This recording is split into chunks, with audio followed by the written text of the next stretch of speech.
and a good afternoon, sir. Nice chatting with you again. How the heck are you? Hey, guys. I'm well. How are you all?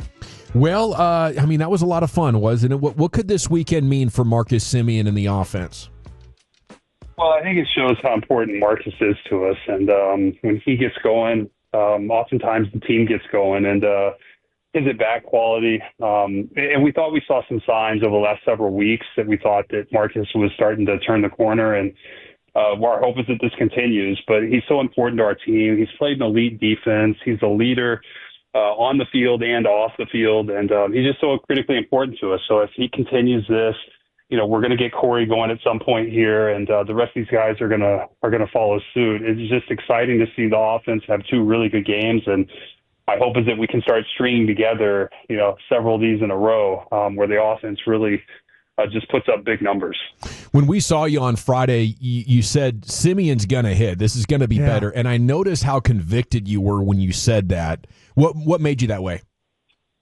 Well, as we looked at some of the advanced metrics, there are a lot of indicators that suggest that Marcus is still the same hitter he's always been. There are a couple mechanical things that we've had to work on, but we felt like from a mechanical standpoint, he's the same guy. I mean, the advanced metric, he's the same guy, and we just need to get the mechanics ironed out. But he's hit the ball hard. His bat speed's still really good.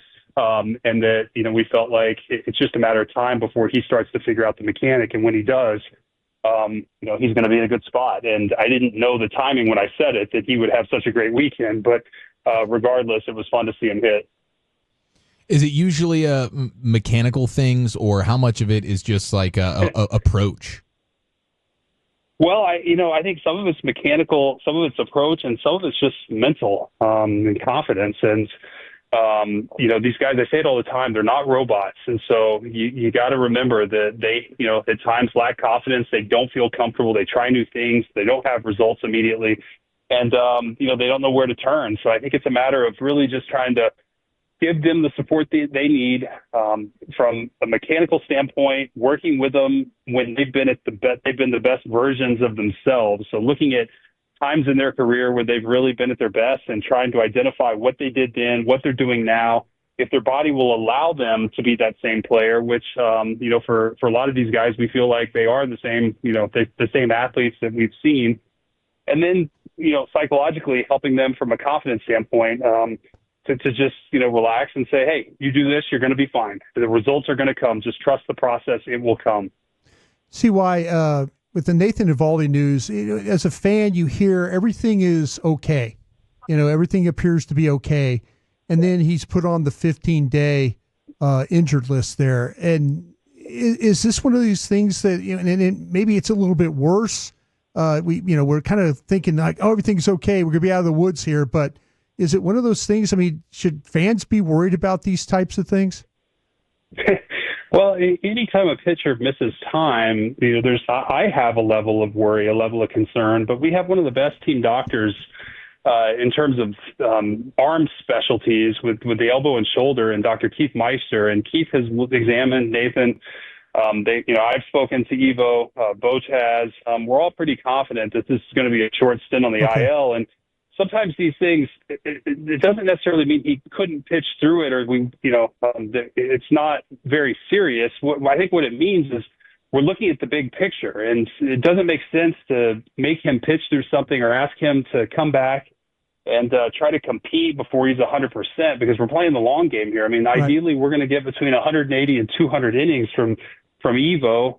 Jacob has been on pace for, close to 180 innings right now, which is more than we had really mapped out for him. So these guys have pitched so well that they've got some innings thresholds that, they may hit that we want to sort of monitor. And when they're feeling something that maybe just minor, there's no sense in making either one of those guys, or Tyler Mahle for that matter, pitch through it and jeopardize the big picture here, because those guys are so critically important to our success.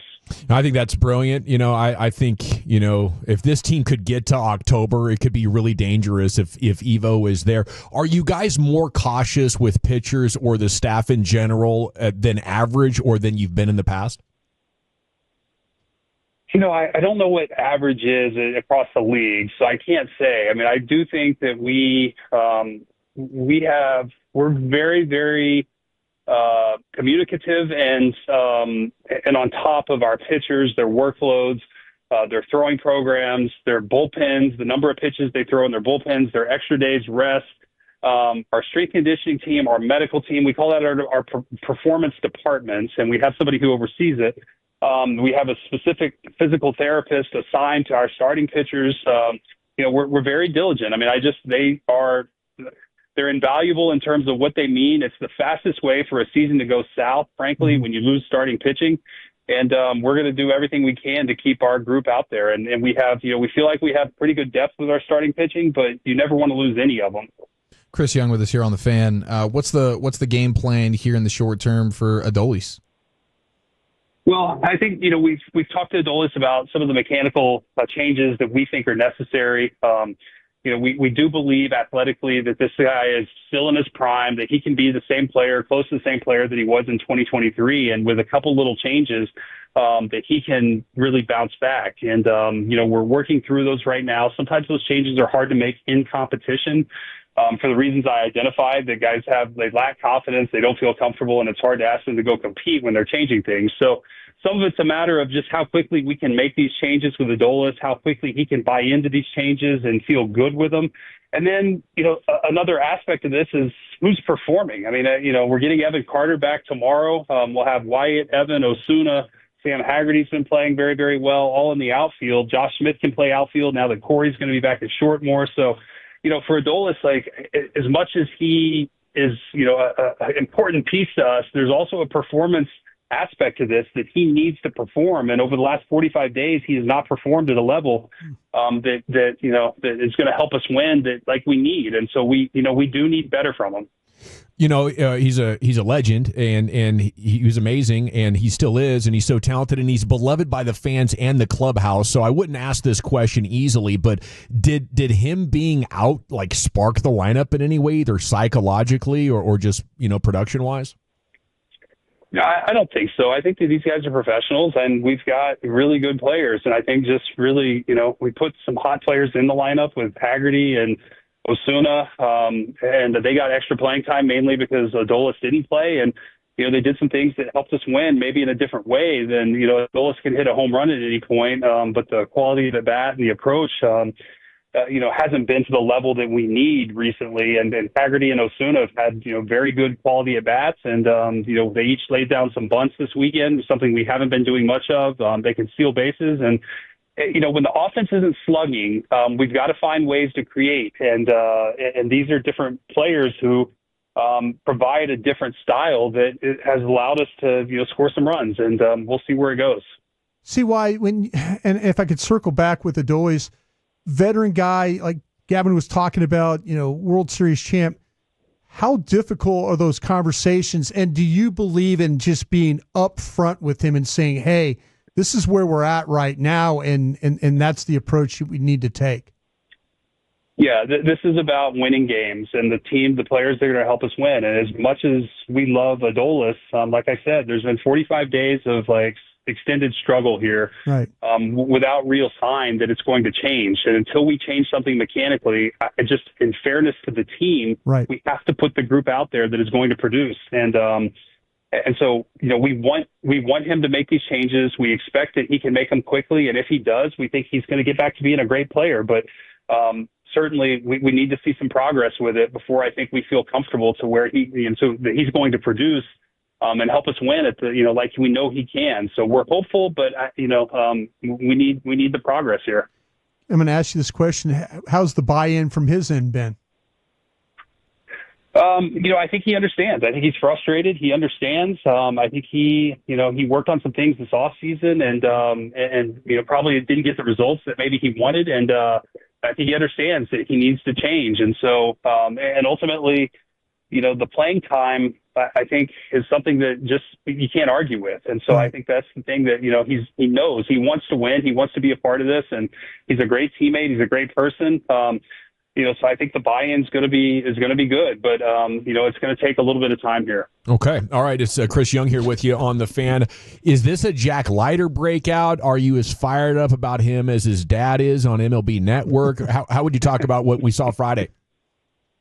Well, Jack was great. It was fun to watch. He's, I think, with every outing gaining confidence, and we're seeing really how talented he is. Even when he doesn't have his best command, he can still compete and really pitch well against some of the best lineups in baseball. So it's fun to watch. I'm very happy for Jack. It's probably not been as fast of a road to the big leagues as maybe we all anticipated, but Jack has worked every step of the way. He deserves all the credit for the success he's having. And, I'm probably not as proud as his dad because I don't think anything can replace that fatherly love. But nonetheless, we're thrilled for him, and he's a huge part of our team. And if we're going to go to where we believe we can this year, Jack's going to be a big part of it. What's the status of Chris Martin? Chris is doing really well. He threw a live BP on Sunday, felt good. As long as he feels good tomorrow, he's likely to be activated. It could be Wednesday if he needs one more day after the live BP, but I anticipate seeing Chris this week, assuming he comes in after the off day in Tampa and feels good. Speaking of off days, I was saying earlier, what caused this breakout? Is it a couple of days off? Like, did these guys just need a reset day and maybe get that mental health up a little bit? I think so, but part of being a good big leaguer is the grind, and then just knowing every day that you got to be able to grind. There's a mental toughness required for it, and I think I'd be doing our players a disservice to say that that they were worn out or that mentally they are exhausted, because I don't think that's the case. I think they know and they're capable of handling a full season. So I think just maybe having a full healthy team, getting Corey Seager back is a huge part, even though. Maybe he didn't have as many hits this weekend. Just the confidence it gives everybody else. Maybe it's the way that opposing pitchers attack our lineup with Corey Seager in it. And just, I think, guys starting to get hot at once and playing for each other. So I just think that this is part of the season and the ebbs and the flows. But my hope is that we see continued performance, continued improvement from an offensive standpoint, and the performance that these guys showed this weekend will sustain the rest of the year. See, why are there any quirks we need to know about Steinbrenner Field? No, it's going to be hot and humid, and I guess we'll have a weather delay at some point this weekend. So this time of year in Florida, you get those daily thunderstorms. But again, both teams are playing in the same conditions, and I'm looking forward to watching our group go compete against a Tampa club that's been hot recently, and we know that they're talented. We'll give them hell. We'll be pulling for you. Thank you, guys. Thanks so much. I appreciate it.